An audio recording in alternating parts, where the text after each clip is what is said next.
Boa tarde. Bem-vindo.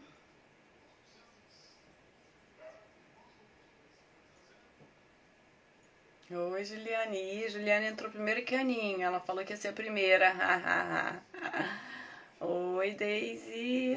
Boa tarde. Boa tarde, Rodrigo.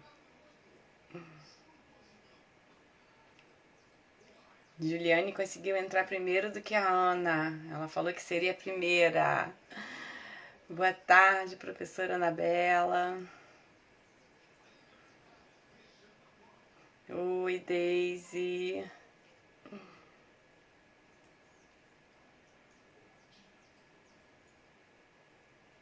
Vamos dar os coraçõezinhos, né? Carolina, boa tarde. Aí, Aninha entrou agora. Juliane entrou na sua frente, tá, Ana? Só pra falar pra você.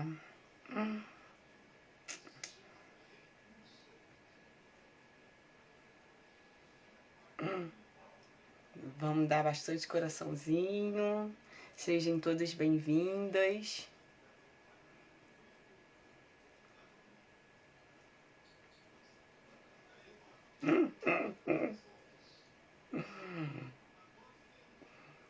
Vamos lá. Mandar os corações.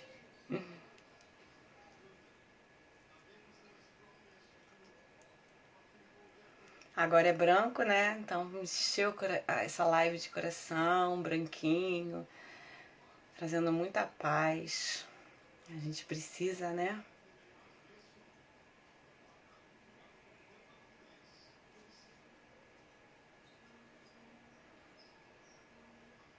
Já vou te chamar, tá, professora? Deixa o pessoal ir entrando. Boa tarde, boa tarde.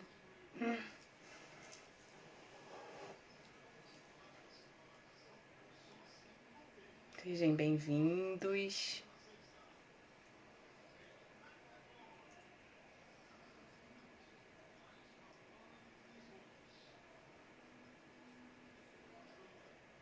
Vamos hoje ter um assunto bem bacana. Oi, Jorge, boa tarde. Bem-vindo. Um assunto bem legal.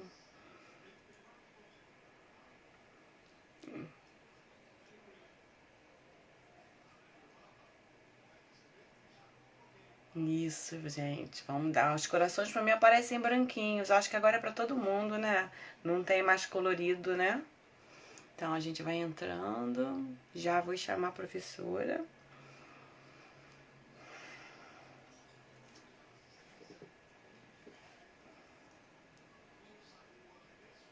Para mais essa tarde de muito conhecimento. Estamos sempre aqui, né? Abertos a aprender mais um pouco. Helena, muito bom te ver aqui, Helena. Oi, Luísa. Muito bom ver vocês.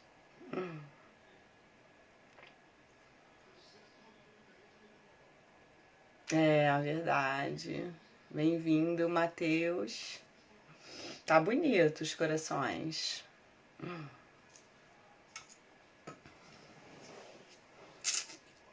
Luísa, você também é uma querida.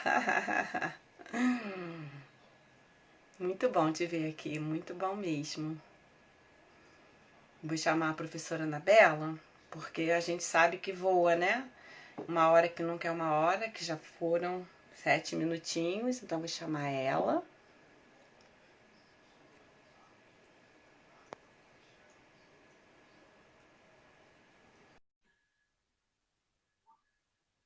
E vocês vão dando os coraçõezinhos, tá? Que aí vai colocando a live em evidência. Oi, professora Anabela. Aqui, tudo bem? Tudo bom? Gente, é bom que a gente vai ajustando o som, né? É, Deixa eu ver aqui. que bom estar aqui. outra vez. Tá me ouvindo bem, né? Tô ouvindo muita gente. Também tô te ouvindo bem. Você tá me ouvindo bem, né? Tá ótimo o som. Ótimo. Eu Tô falo que vendo muita gente querida aqui, Espaço de Aia, Ana, Debore, já passou a Leila, aí os alunos não valem, né? Os alunos todos vão aí. o Jorge é seu fã também. Ele falou que não perde. Já vi o Jorge aí também, é. E os alunos Ah, não. Deizinha já vi também. Muita gente legal, Juliane, A, Carol. a Luísa agora tá sempre junto, ela é uma fofa. Então, aí ela aí, ó. A mestra querida, ela é uma fofa, uma lição de vida para todos nós, né? Gente, então, Jorge tá aí, né? Sempre, muito Já. bom compartilhar os nossos conhecimentos. Então, eu não vou aqui ficar enrolando, tá? Acho que a maioria me conhece. Eu sou Cláudia, professora de Dakshina Tantra Yoga, tá? E tenho o espaço Surya Namaskara, que estamos retornando agora em setembro, para esse novo normal aí, né? Com as aulas presenciais, tá? E a gente hoje vai bater um papo bem bacana com a professora e mestra Anabela Magalhães, tá? E um tema assim que, poxa, quando ela me mandou, eu fiquei assim, nossa, que coisa maravilhosa. Sânscrito, a linguagem brilhante, realmente, né? E vamos falar um pouquinho rápido dessa professora maravilhosa, que ela fala que eu puxo saco, mas não, porque ela é maravilhosa mesmo. E os alunos, assim, adoram ela, eu acho que os colegas também, todo mundo, né? E essa professora, ela tem formação acadêmica em arte e educação, tá? Praticante de yoga, praticante e estudante da Dakshina Tantra com o mestre professor Paulo Murilo desde 1985, estudante de Vedanta, Sânscrito e simbolismo védico e Vedanta. E a autora do livro aí maravilhoso que está aí, que é a linguagem sânscrita, tá? Então hoje a gente vai bater um papo sobre a linguagem brilhante que é o sânscrito, tá? Bem-vinda, professora e mestra. Oi, todo mundo. Boa tarde. Vai ser um bate-papo, né? A gente vai, porque eu gosto sempre de fazer uma coisa bem descontraída, né? Não é uma palestra seríssima, porque quando fala em sânscrito, né? Mas é uma coisa bem leve, bem descontraído. Quem quiser perguntar alguma coisa, manda pergunta para a Cláudia me faz. Tudo bem, o Cláudia também, à vontade, tá? Então, Om Shri Ganga Pataera Maha, sábado agora é o dia dele, né? Dia 22 de agosto, Ganesha. E Om Shri Guru Bhyo Namaha, saudações a todos os mestres, né? A todos os meus mestres de sânscrito, que foi o professor Roberto Mendes, professora Glória Herieira, então nem se fala, porque foi com ela que aprendi realmente muito, tudo que eu sei, e o professor Arthur Pérez também, que foi muito importante, que fechou com chave de ouro. Não fechou porque a gente continua estudando sempre, né? E porque a gente está dando aula, então a gente está sempre revendo a matéria e a gente está sempre estudando. Né? Isso é muito bom. Eu sempre falo para os meus alunos que da aula a gente aprende pra caramba. Então eu vim falar de um assunto que é um assunto que me é muito, muito caro, muito querido, que é o sânscrito, né? Que de repente tomou conta da minha vida também, né? Tanto da China como o Vedanta e sânscrito, né?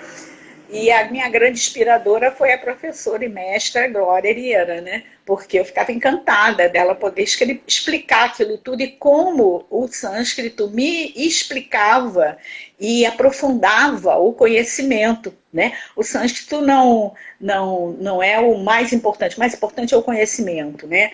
Mas o sânscrito ele é um instrumento muito assim fundamental nesse processo de aquisição do conhecimento, do autoconhecimento, do conhecimento da nossa verdadeira natureza. Então, é um instrumento importantíssimo. Eu falo isso, eu sou até suspeita para falar, mas por depoimentos de meus próprios alunos que falam como eles, o estudo do sânscrito está mostrando coisas a eles que eles ouviam, mas que eles não entendiam, não se aprofundavam, né? E o sânscrito tem isso. Por isso mesmo, ele é a linguagem que brilha, a linguagem brilhante.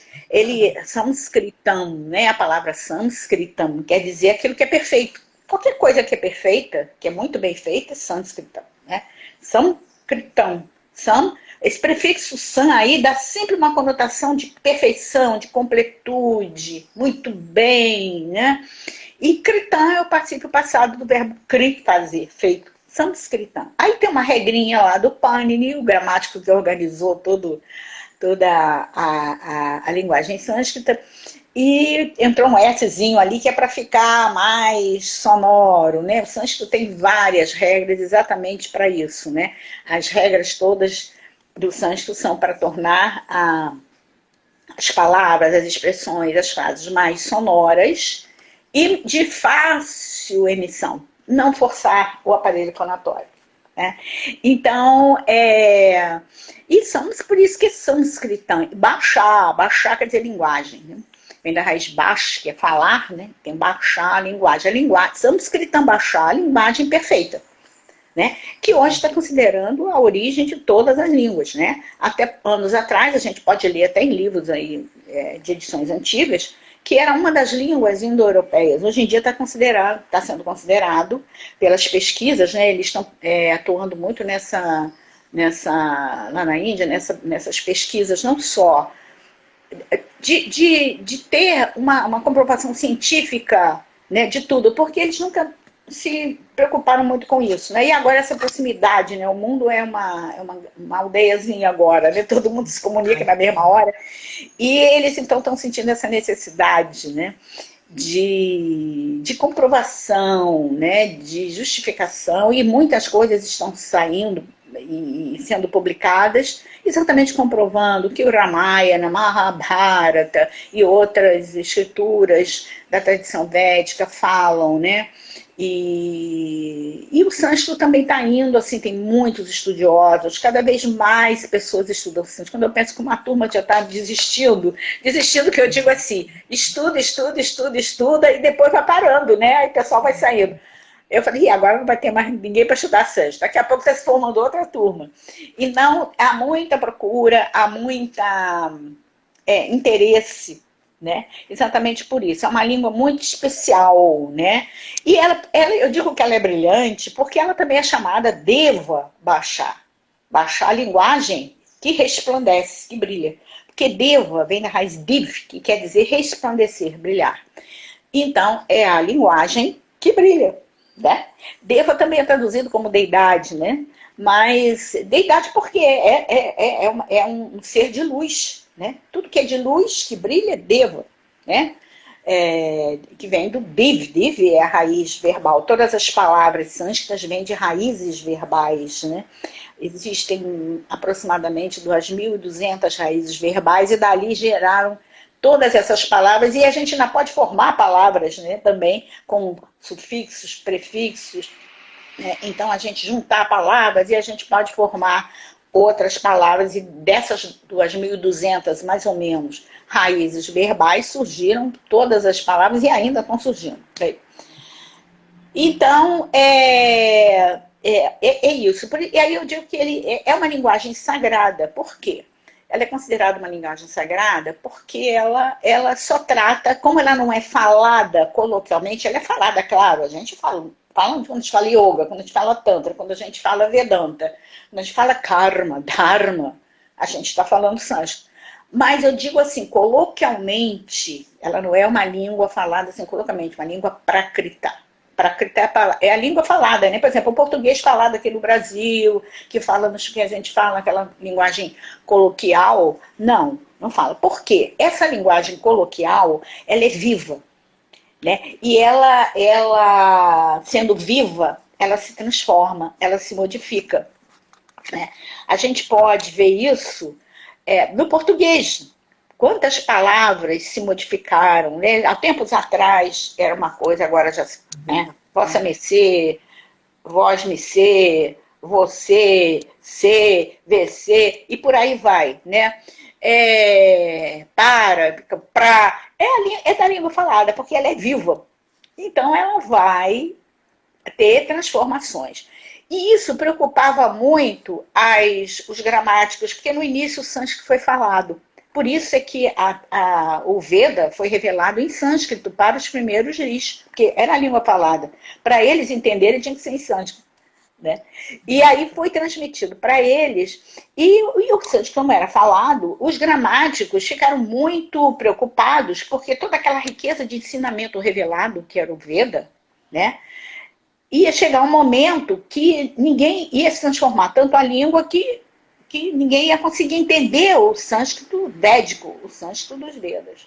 Né? Então, vários gramáticos fizeram trabalhos e tal, mas foi realmente o Panini, né, o gramático, que resolveu, tomou a iniciativa de falar assim, não, eu tenho que segurar aqui alguma coisa, porque senão daqui a pouco a língua vai mudar tanto, vai ser que vai ser, não digo que seja impossível, mas vai ser muito difícil a gente entender esse ensinamento que foi revelado, né? A Shruti, o Veda, né? Com todos aquele conhecimento maravilhoso, né? Que fala sobre a nossa verdadeira natureza da criação, do universo e da gente, de nós todos, seres do universo.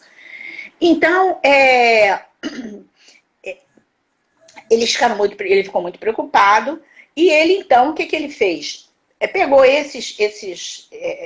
junto com esse... A gente sabe que existiram outros gramáticos antes dele, porque ele cita no trabalho dele também as opiniões, as colaborações dos outros gramáticos anteriores a ele. E ele, então, resolveu pegar o sânscrito védico, o sânscrito, em que foram revelados os ensinamentos que estavam sendo transmitidos oralmente, né, de mestre e discípulo, né? Os primeiros sábios receberam o ensinamento, né, num determinado estado de samadhi, né? A gente sabe que o samadhi tem vários graus, né? Então, num determinado estado de samadhi, eles receberam, e como se eles tivessem escutado, né? E aí depois eles foram transmitindo oralmente para os seus discípulos, que se tornavam mestres, assim, Guru Shishya, Parampara, e foi. E assim tá. E o Panini, então, vendo que a língua falada estava se transformando, e o sânscrito védico era um sânscrito muito conciso, era um sânscrito difícil. Então, o que ele fez? Ele pegou... O Panini, ele viveu mais ou menos... Uns dizem que entre o quinto e o sexto século, outros dizem entre o sexto e o sétimo século antes de Cristo. Então, não se tem uma data, né? Essa questão de número e datas é com o Ocidente, né? O Oriente, agora eles estão até mais preocupados na Índia com isso, em realmente datar, ou pelo menos a época em que aquilo aconteceu. Mas eles não tinham essa preocupação com o número. Nós aqui no Ocidente é que temos essa preocupação. Tem que saber em que data foi, quando foi, como é que foi, quantas pessoas foram. Então, mas eles não tinham essa preocupação. Então, a data em que ele viveu, mais ou menos, é por aí. Então, o que ele fez? Ele pegou o sânscrito védico, que foi em que o conhecimento, o Veda, né, estava sendo revelado com aqueles sábios, ou a linhagem daqueles sábios, né, porque ele viveu algum tempo depois. Então, com os mestres daquela linhagem dos primeiros sábios, ele pegou aquele sânscrito védico e ele começou a comparar com o sânscrito da época dele, que tinha se modificado ainda e tal. Então, foi um trabalho, né, de um preciosismo, né? Ele organizou toda a parte linguística, toda a parte fonética, gramatical, né? E compôs um grande trabalho chamado Ashtadhyayi, os 8 capítulos, que se compõe de 4.000 sutras. Nossa. E ele fez esse trabalho todo em sutras. Eu vou contar uma coisa para vocês que é muito engraçada, que aconteceu comigo, quando eu estava já tendo aula com o Arthur. A minha turma tinha 12 alunos. Aí no final só tinha eu e João Carlos como alunos, só ficamos nós dois ali estudando. E aí, agora então passou as turmas para o Arthur, que tinha recém-chegado da Índia, né, já, e também adorando o sânscrito. E ele falou assim, mas vocês dois já têm um conhecimento racial. A gente achava que nem sabia nada, né? Que a gente aprende muita coisa com a... Não, vocês sabem e tal. Agora, vamos fazer o seguinte, vamos pegar o trabalho do Panini, aquele foi a glória pra gente, né? Aí vamos pegar o trabalho do Panini e vamos estudar. Aí tudo bem, ficamos assim muito felizes. E quando a gente pegou o trabalho, que abriu, O primeiro sutra, a gente não entendeu nada. A vontade da gente era chorar, chorar, chorar, chorar, porque eu falei, gente, estou estudando tanto, não estou conseguindo entender o primeiro sutra do trabalho do Panini, caramba! Aí, daí a gente, mas aí no final a gente ria muito também, né? A gente tinha vontade de chorar. Eu falei, Arthur, pelo amor de Deus, isso aí é uma pegadinha com a gente, não é possível. Ele disse, não, o que está aí, vocês todos já sabem, mas está em sutra, então em sutra vocês não vão entender nada mesmo. E como? Para a gente estudar uma obra muito importante, e geralmente as obras importantes estão em sutras, que é, aquele tipo de literatura muito concisa, né? E o Panini ainda usava assim, umas metas de linguagem, tinha umas coisas que ele resolvia botar um nome para aquilo ali, né? Então,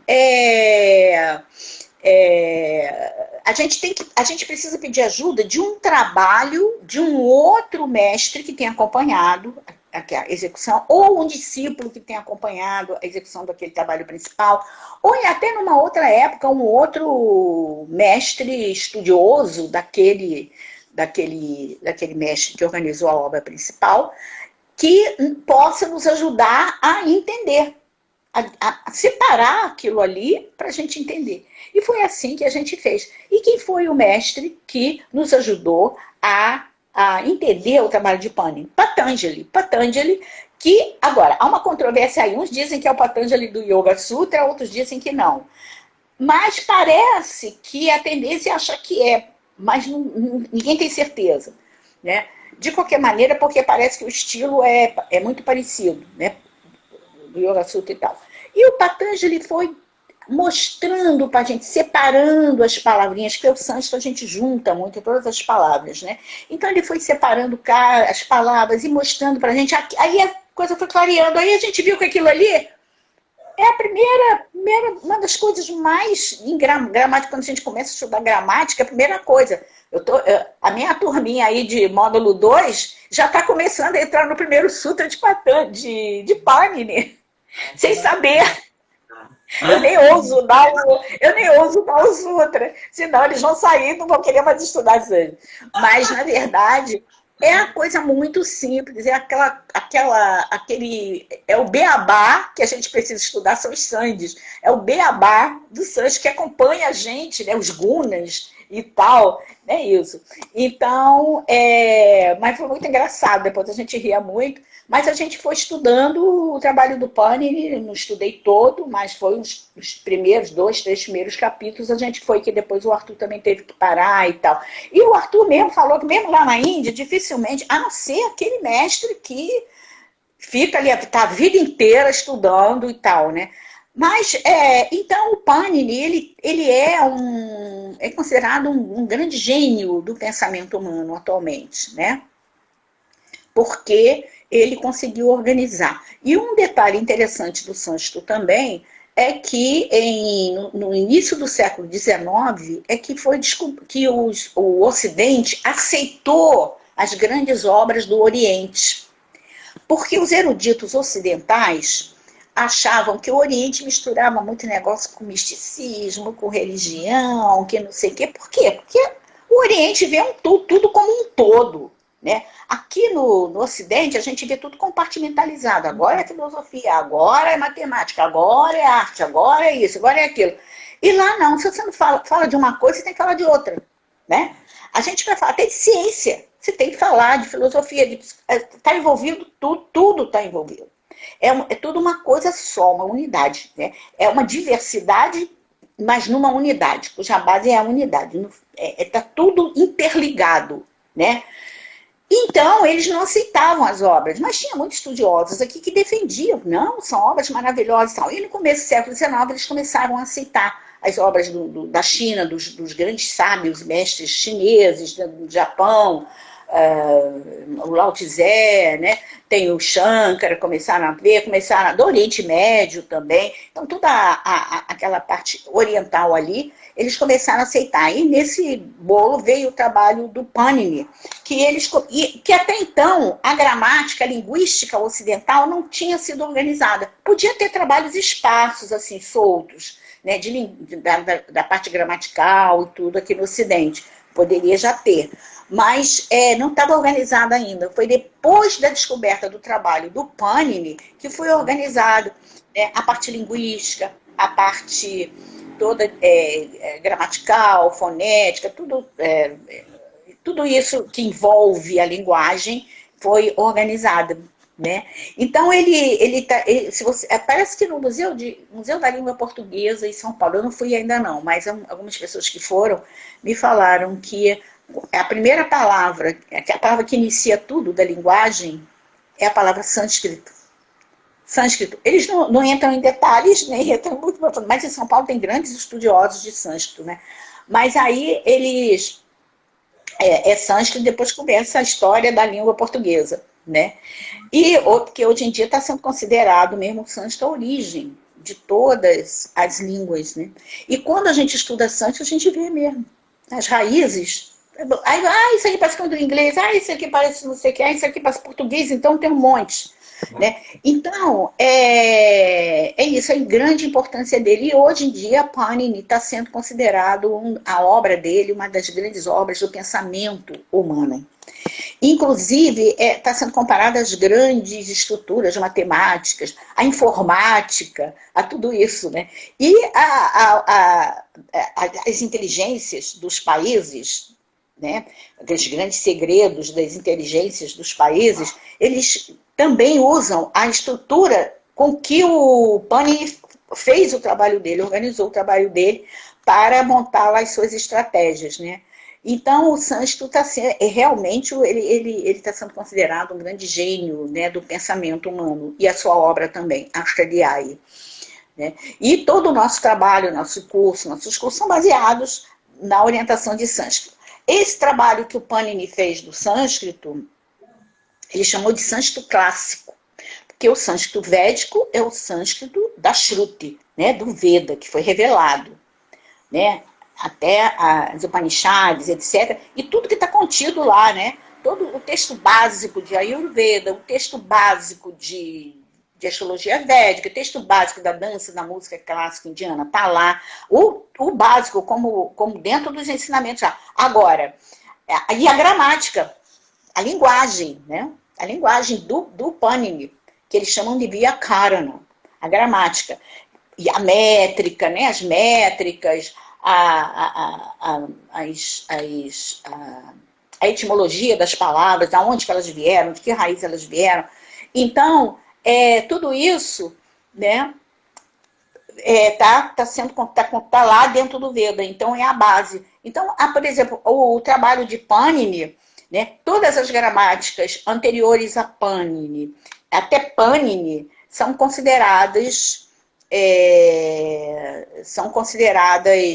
tem status de védica, né, porque ele respeitou e todas as regras deles foram organizadas, do Panini, foram concluídas, né, ele concluiu isso, baseado no sânscrito védico. Então, existe um sânscrito védico, dos textos originais lá, das Upanishads, etc., e existe um sânscrito clássico, porque depois de Panini, e o Panini teve essa generosidade de pensar no futuro. Falei assim, imagina no futuro como é que as pessoas vão poder chegar ao sânscrito védico, aos ensinamentos, se eles não... Se a língua não tiver tão mudada, e os conceitos também mudam, né, na língua falada, né, coloquialmente, no dia a dia, que ele falou que vai ser difícil, né? Quase impossível, talvez não impossível, que tem sempre um sábio ou um louco que vai mergulhar nos sânscrito, vai lá e descobre. Mas, na verdade, seria muito difícil. Então, ele pensou assim, não, com o meu sânscrito aqui, o clássico, eu seguro aqui a língua, né? E essa língua vai ficar, esse meu trabalho é para ser mais cultural, né? Vai ser mais para consulta, para estudo, para saber como se pronuncia direitinho a base de toda a língua. O que estiver sendo falado vai ficar sendo falado e resultou nas inúmeras línguas lá da Índia, né? Que eram dialetos, depois foram oficializadas como línguas, né? No norte, o Hindi, o Bengali, Gujarati, etc. Então, é, o Panini, então, teve essa generosidade de fazer esse trabalho pensando nos mestres e nos gramáticos futuros que, através do sânscrito clássico que ele fez, poderiam chegar ao sânscrito védico para poder explicar, né, toda a parte, o significado das palavras, etc. E os estudantes também, né? E você vê até hoje, né, a nossa base e as nossas regras são as regras do trabalho do Panini, né, baseados lá. Claro que foi evoluindo conforme a época, conforme a região, conforme a maneira do professor falar ou passar seu ensinamento, mas fundamentalmente é baseado no trabalho de Panini, né? Então, ele tem foi o grande gramático, o grande mestre, né? E um gênio do pensamento humano, né? Minha homenagem a ele, né? E então, e o sânscrito, ele tem características muito interessantes, né? Porque ele está dentro desse todo que é o pensamento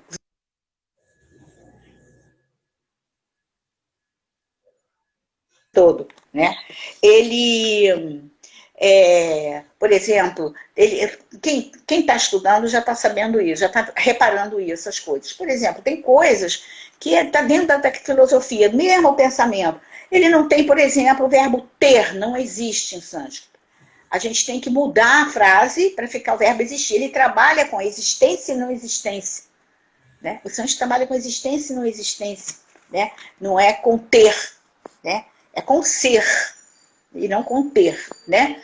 Ele tem todo um trabalho de disciplina, de concentração da mente, né? De tranquilização, né? A gente e também é um prazer a gente desenhar as letras do sânscrito, né? As letras, o Devanagari, né? Eu não sei se você vai dar para ver, né? Tá aqui, ó.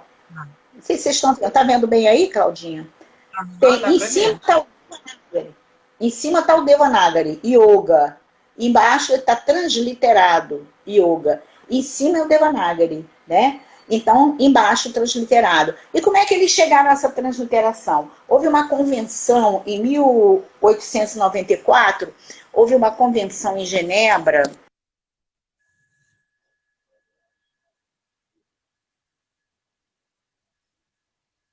Tá dando uma travadinha. Peraí.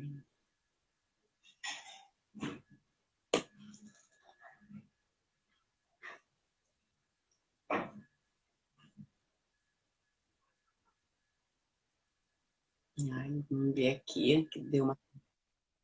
Ah, tá. Você falou Houve uma grande. foi quanto? Você falou quanto? Em 1894, em Genebra, houve uma convenção, é um comitê do Congresso Oriental. Foi no século XIX, né? Então, foi exatamente quando descobriram, né? No começo do século que descobriram o trabalho do Panini. Então, nessa convenção em Genebra, grandes estudiosos de sânscrito, né, e ocidentais também que estudavam e que lutaram pelo reconhecimento do trabalho desses grandes gênios, né, orientais, né. Então, mais voltado esse congresso foi mais para o sânscrito, exatamente para convencionar a transliteração, né? O que aquelas letrinhas, desenhos tão bonitinhos iam representar? Aí foi convencionado as letrinhas. Por isso que hoje em dia a gente pode ler sânscrito, né, com os nossos caracteres ocidentais. E foi nessa convenção em Genebra, em 1894. Houve depois outras convenções que começaram a botar outras coisinhas e tal, mas a que se usa mais realmente, a primeira que mais ou menos elas mantêm a mesma coisa, só um detalhe ou outro, né? Então, o Devanagari é o nome que se dá à escrita sânscrita, né? A escrita sânscrita que ela é originada lá do Brahmi, que foi uma língua mãe lá, que deu origem não só ao Devanagari, mas a várias escritas, a parte escrita, há várias escritas asiáticas lá, O Brahmi é a origem do Oriente Médio e tal. E o Devanagari também, né? Então, o sânscrito, eu costumo dizer que a maior dificuldade para o estudo do sânscrito é a atenção que ele exige. É exatamente esse trabalho, né, da atenção. É o trabalho da organização mental, né? Você tem que... quase o mesmo trabalho dos asanas, das respirações, dos relaxamentos, da meditação. Ele está dentro desse mesmo espírito, né, que é a mente. A mente, tudo começa lá na mente. A gente tem que equilibrar nossa mente, manter a nossa mente clara, objetiva, né? E para que a gente possa mergulhar no entendimento realmente da gente, né? Quem eu sou realmente. Eu sou esse personagem, né? Que tem um nome, que tem CPF, que tem senhas, etc., que tem determinadas qualificações, etc., determinados defeitos, determinadas qualidades, ou eu sou algo ainda mais sutil e superior, né? Então, para isso, você tem que ter uma mente clara, né? Você tem que ter uma mente calma, né? Então, ele faz esse mesmo trabalho, ele colabora nesse sentido, né? E quando a gente começa a fazer qualquer coisa de santo, a gente esquece da vida. A gente esquece de almoçar, de passar hora, né? Porque é tão prazeroso também, né? É muito prazeroso fazer o desenho, escrever em Devanagari, né? Tem uma ordem, né? Tudo no sânscrito tem que ter muita atenção. Se você dá uma distraída rápida, você erra. Aí você crente que acertou e tem um erro, uma falha ali. Então, é isso que eles... Mas isso aí é natural, né? A gente tem que entender isso, né? Isso não é uma coisa gravíssima ou impossível, não. Isso é um trabalho que está sendo processado na mente da gente e que a gente vai melhorando aos poucos, cada um dentro do seu ritmo, né? Naturalmente, né? Uns mais rápido, outros mais lentamente, de acordo com o tipo de mente que a pessoa tem, né? Então, a pessoa tem que ter essa compreensão, né? Assim como a gente pratica a asana, às vezes a gente pode fazer determinada série, não está ainda pronto para fazer outra série, né? Porque cada um tem um ritmo, cada um tem um caminho a seguir dentro desse trabalho de autoconhecimento, né? Então, o sânscrito também, né? A gente tem que ter essa compreensão com a nossa mente. Né? Mas como é que eu fui me distrair? Como é que eu deixei isso aqui? Não, é assim mesmo. É para a gente ver como a nossa mente é, né? A nossa mente é assim. E ela quer se rebelar quando você quer botar ela, pelo menos naquele momento, colocá-la assim, tranquilinha, né? E tal. Ela começa de vez em quando, a primeira brecha que ela tem, ela vai lá. Aí a gente distrai. Aí a gente erra. Então, os caracteres são muito parecidos, são muito bonitos, mas são muito parecidos, muitos detalhes mínimos e tal. Então, a gente tem que ter muito, muito cuidado. O sânscrito tem várias características muito interessantes. Por exemplo, o sânscrito tem dual, né? O plural para o sânscrito é de 3 para cima. Tem o singular, que é 1, o dual, que é 2, e o plural, que é de 3 para cima, né? De 3 para cima. E tem várias, eu poderia citar aqui várias características, né? É interessante a gente conhecer assim na prática, mas poderia ter várias características. Por exemplo, esse sentido de existência e não existência. Por exemplo, quando você fala assim, o jardim tem flores, em português a gente falaria assim, o jardim tem flores. Em sânscrito você não falaria assim, você falaria, as flores do jardim existem. Se elas estão ali, é porque elas existem. Se o jardim não tem flores, é porque as flores ali não existem ali. Né? Então, ele tem toda uma parte filosófica também por baixo, muito interessante. Né? Muito interessante. As palavras também, tem as declinações, né? As declinações que todo mundo fala assim, o que é isso, declinação e tal. Né? Quem é mais velho, não estudou latim, entende o que é isso. Né? Mas as declinações são terminaçõezinhas que a gente coloca nas palavras, né? E que nos mostram a função dela, o dharma dela, a função dela dentro da frase, né? Se ela é sujeito, se ela é objeto direto, o que é o verbo, o que é objeto indireto, o que é possessivo, locativo. Por isso que a gente tem que ter cuidado. E é por isso. É uma variedade, né? Tudo varia muito, tudo depende muito da vogal final. É por isso que quando nos mantras a gente fala Om Ganapataye Namaha. Por que a gente não fala Om Ganapati Namaha? Ganapati é a base, né? Nominal. Ganapataye é a palavra. Para Ganapati. Porque esse Aie aí significa exatamente para, o quarto caso, para, né? Então a gente vai aprendendo a traduzir. Para aprender a traduzir, a gente tem que aprender as declinações, as terminaçõezinhas, para poder saber quem é quem ali na história, né? Na história. E também tem os verbos, né? As conjugações verbais, que são muito... Os tempos lá, só tem presente, passado e futuro. Que tempo é só presente, passado e futuro, né? É diferente do português, tem pretérito perfeito, pretérito imperfeito, não sei o que lá. É presente, passado e futuro, acabou. Né? Então, e tem várias... Agora, são vários passados, são vários presentes. Não, presente é um só. Mas passado é passado que eu conheci, tem o passado que eu não conheci, que alguém me falou, tem o passado que é usado assim mais recente, né? Então, são várias características interessantes que atraem muito a gente, né? Mas é importante também, a outra característica também é a pronúncia, né? A pronúncia dele é muito, muito importante, né?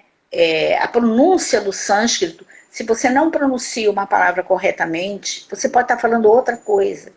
Então, quando a gente fala isso para as pessoas, eu me lembro que uma época, logo que eu comecei a dar aula, o pessoal me chamava de purista. Purista porque eu exigia. Eu falo, não, mas você não está falando isso, você está falando isso aqui.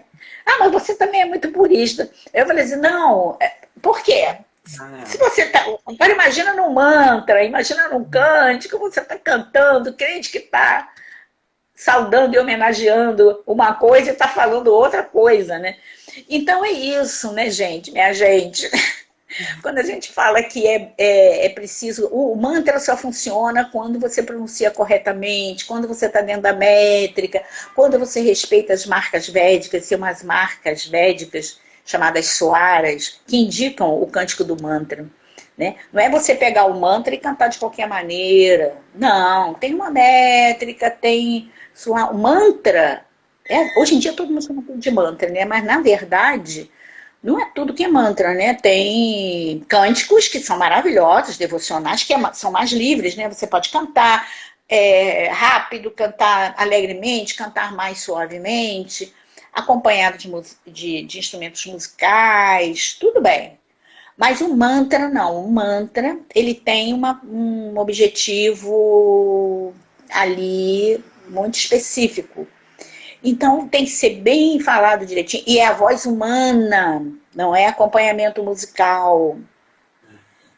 Mantra não é para ter acompanhamento. Isso quem ressaltou e deu muita ênfase nisso foi meu professor de cânticos védicos no Ashram, quando eu estive lá.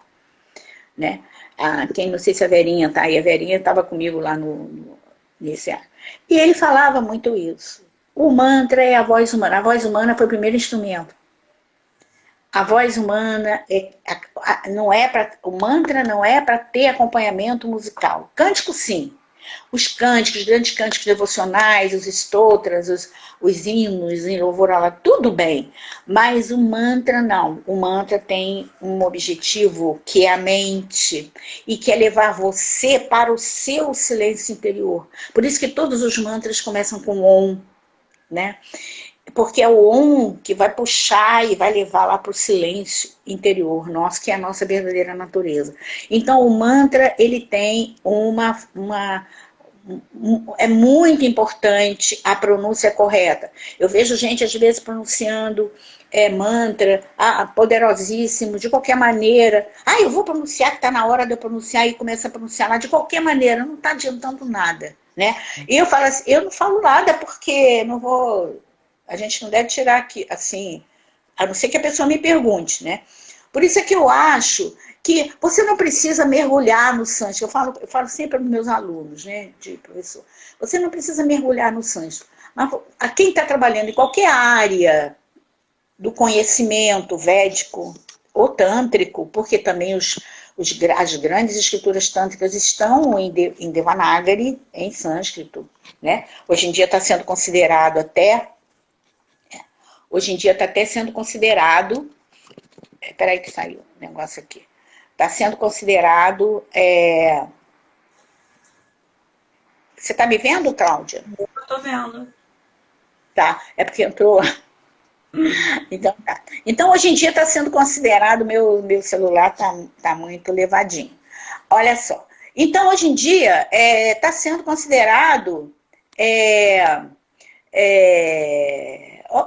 o que eu estava falando era isso. Eu sempre falo para os meus alunos, não precisa mergulhar no sânscrito. Mas se você atua em qualquer área do conhecimento védico tântrico, né? Hoje em dia, Tantra e Veda estão sendo considerados grandes corpos de conhecimento da civilização Sindus-Saraswati, né? Lá entre os dois grandes rios. Então, mas você tem um compromisso com o vocabulário que você vai usar, né? Isso dá mais credibilidade, isso dá mais confiança no aluno, isso faz parte da formação, né? Da formação do profissional, né? Então, é isso. Não precisa mergulhar, mas você tem que ter uma atenção específica para aquele vocabulário que você vai usar. Agora, se você mergulhar, se você for estudar, você vai abrir muito mais e ampliar muito mais os seus conhecimentos, porque você vai ter acesso e vai compreender. Primeiro, você vai compreender que existe uma unidade em todo esse conhecimento védico. Existe uma unidade ali, né? Porque você vai ver a ligação de um assunto com outro assunto. Como é que uma coisa lá tem ligação lá com o Ayurveda, uma palavrinha lá de Ayurveda, aí ela é usada da mesma forma lá no outro. Então, é isso aí, quer dizer, vai aprofundando o seu conhecimento, né? Você vai podendo ter acesso a textos originais do que você está ensinando. Então, é muito importante nesse sentido, né? Com certeza, né? Ele é um grande auxiliar, eu digo que o sânscrito é um grande auxiliar, um grande instrumento nessa nossa caminhada de autoconhecimento, né? Através dos estudos de yoga, das práticas e estudos de yoga, de Vedanta e de Tantra, né? Então, por isso é que que a importância dele, né? E cada vez mais em todo mundo, né? E aqui no Ocidente tem grandes estudiosos, né? Lá em São Paulo tem grandes estudiosos também, aqui também, né? No Rio, né? Nós temos professores. Na minha época só tinha a Glória Erieira, praticamente, né? E depois ela multiplicou os professores, tem muitos professores, muitos estudiosos. São Paulo tem grandes professores e pesquisadores também de sânscrito, né? Nos outros estados não conheço, me perdoem se eu não conheço, mas no mundo inteiro. Inclusive tem um grande, né, que é americano, a ascendência dele deve ser italiana, sei lá, que o nome dele é Jorge Cardona, que é um grande, né, e a gente também estudou muito com o auxílio dele também, o trabalho do Panini, né? Ele fez todo um trabalho de organização do trabalho do Panini, que ajudou também a gente nesse processo de conhecimento do Ashtagyai do Panini, do grande trabalho do Panini, né? Então, tem grandes estudiosos. Eu tô com medo de não dar tempo. Você pode responder? Quer perguntar alguma coisa, Cláudia? Ou alguém quer perguntar, manda para a Cláudia. Deixa eu ver aqui. Aqui, ó. O Jorge perguntou se você poderia comentar algum aspecto ou curiosidade sobre a diferença entre o sânscrito clássico e o védico. Há diferenças, né? Porque é como, de uma maneira geral, quando você estuda pelo sânscrito clássico, assim, teria que ser uma coisa mais minuciosa. Quando você estuda pelo sânscrito clássico, você pode entender alguma coisa do Veda e algumas coisas não, porque é muito fechado, você não entende. Por exemplo, tem verbos que reduplicam a raiz, né? Por exemplo, tem um verbo dar, por exemplo, que é dar. Dar, D-A, com tracinho em cima, com A longo, é dar, né? Que no tempo do Panini usava-se como dar, mas também como iate também. É uma outra que eu não me pergunto por que ficou iate. Mas já no sânscrito védico, a gente encontra esse dá como dadato, por exemplo, nos mantras, né? Nos grandes mantras, Medha Suktam e tal, o verbo dá, que é dar em português, ele vai reduplicar. Quer dizer, tem algumas coisas que deixaram de ser, no tempo de Panini, deixaram de ser usadas. Né? É como se fosse, por exemplo, a diferença assim, tem o português lá, arcaico, aquele português bem arcaico, né? Daquele Portugal das grandes obras, né? Literárias portuguesas, e o português atual, é essa a diferença marcante, é essa. Você precisa ter um meio termo de conhecimento para você chegar a entender lá o português arcaico. A mesma coisa é o sânscrito que a gente estuda. A nossa base é o Ashtadhyayi, do Panini.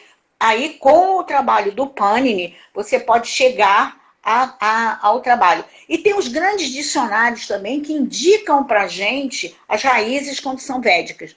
O dicionário mais importante é de Monier Williams, que é o mais completo. Mas tem outros também, de Vamanshi Van Apte, né, que é o Apte para estudantes, que também é muito bom, que eu geralmente recomendo para os meus alunos. O Monier é mais complexo. Ele é muito completo, mas ele é mais complexo, ele é mais difícil. E aí lá ele tem a indicação do que é védico. Isso é védico. Então isso ajuda também a gente na hora de uma tradução. A gente, isso aqui é védico.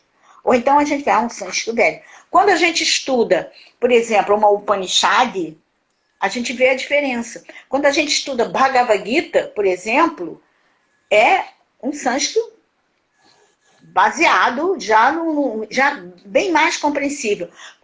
E a Bhagavad Gita, ela é toda baseada nas Upanishads, né?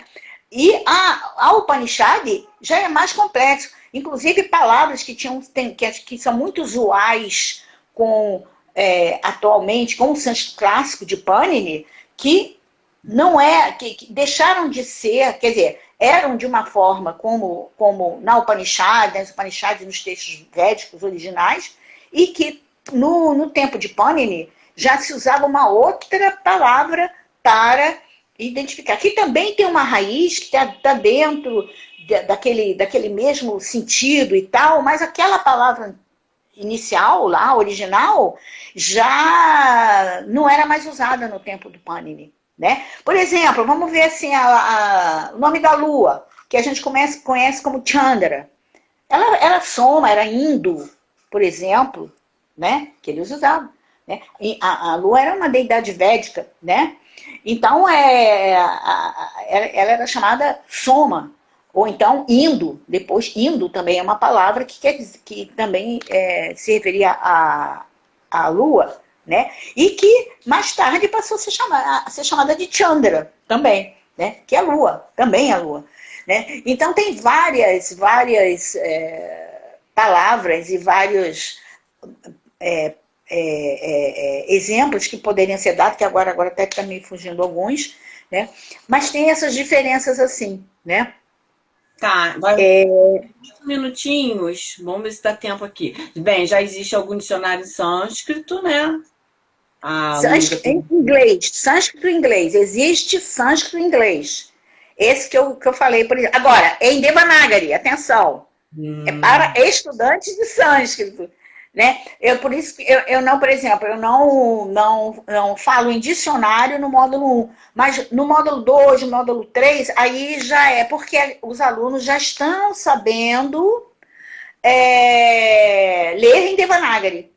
Porque Entendi. geralmente os dicionários estão em Devanagari e no inglês, para o inglês, né? A gente até um tempo tentou fazer lá no Vidyamandir, várias pessoas que passaram pelo Vidyamandir tentaram fazer dicionário, eu também, o Alexandre Perigeiro também, e também junto com o Ashram Samdayananda lá nos Estados Unidos também, que eles estavam tentando. Então, mas eu não sei se esse projeto está indo adiante. Mas é muito complicado fazer um dicionário. A gente queria fazer um dicionário sânscrito-português. Mas é muito complicado, porque é muita coisa, você tem que se dedicar totalmente a isso, né? Mas o sânscrito, é o dicionário do APT. É Sanskrit English do APT. Vaman Shivam APT. Na internet vocês podem achar, tá? Que Tá. é o mais tranquilo. Tá, e aqui eu acho que a gente finaliza aqui, ó. Isso é legal. Tem algum curso de iniciantes para ser aberto? Eu sei que a Anabela tá com Para muitos ser aberto, cursos. provavelmente. É, Provavelmente. Eu abri uma turma agora, né? vai. Então, com 10 alunos. Hum, Eu tive. tá Porque. bom. Já tá Mas tomando provavelmente, mas tem muita gente, muitos alunos, muitos interessados que estão querendo também estudar, e provavelmente daqui a pouco vai se formar uma outra turma. É só ficar atento, né? Que a gente. E tem outros professores também, né? Eu dou aula, mas tem a professora Paula Ornelas também no Vidyamandir, tem vários professores de sânscrito, tem o Jonas, né? O Jonas, a equipe do Jonas. Então tem vários professores excelentes que, desculpe se eu não me... Lá em São Paulo tem vários professores também, maravilhosos também, né? Tem o professor Carlos Eduardo também. Tem vários, é que eu estou me lembrando aqui, me desculpem por favor os outros, de meu respeito a todos que ensinam sânscrito, mas eu não... Mas é só procurar, né? Olha só. Fica de olho, então. Então, a Anabela vai abrir outro curso, tá? E você fica seguindo ela para saber. Fica atento, tá bom? E tinha mais uma coisa para falar, agora eu esqueci. Mas não tem problema não, a gente só tem um minutinho para encerrar. Viu como é rápido, É, gente? então eu gostaria de agradecer, em primeiro lugar, né? Espero ter falado alguma coisa do sânscrito, né? Interessante. Agora, o interessante mesmo é a gente estudar sânscrito, É que é o verdade. melhor, que é o... E é bem divertido também, meus alunos podem falar isso, eu não vou falar Ah, isso, mas... não, com certeza. São fãs, né? Mas é São seus muito, fãs. muito interessante. E também quero agradecer a Claudinha querida, né? E a todos os alunos, a todos os meus alunos, a todos que estão aí assistindo a live, tá? Muito obrigada. E eu queria cantar só um mantrazinho de encerramento, um mantrazinho com todo carinho, com todo respeito, um mantrazinho com todo carinho, todo respeito, mantrazinho no sentido de muito querido e muito, muito amado. Tá? Eu estou segurando o celular, por isso eu não vou poder fazer a mudra. Eu vou botar a mão no meu coração. Então, Om Purnamada Purnamidam Purnat Purnamudachyate Purnasya Purnamadaya Purnameva Vashishyate. Om Shanti Shanti Shanti. Harihi Om Shri Gurubhyo Namaha. Harihi Om. Gratidão. Namastê a todos. Gratidão, Boa professor. noite. Muito obrigada. Obrigada a você, tá? Por compartilhar tanto conhecimento com a gente. Gente, gratidão a todos, tá? Beijos. Qualquer coisa pode entrar em contato direto com a Anabela, tá? Que ela tira dúvidas Isso, com vocês, tá? Beijo. isso. Claudinha, obrigada, tá? Beijo. Tchau. Obrigada a você, Anabela. Beijo grande. Tchau.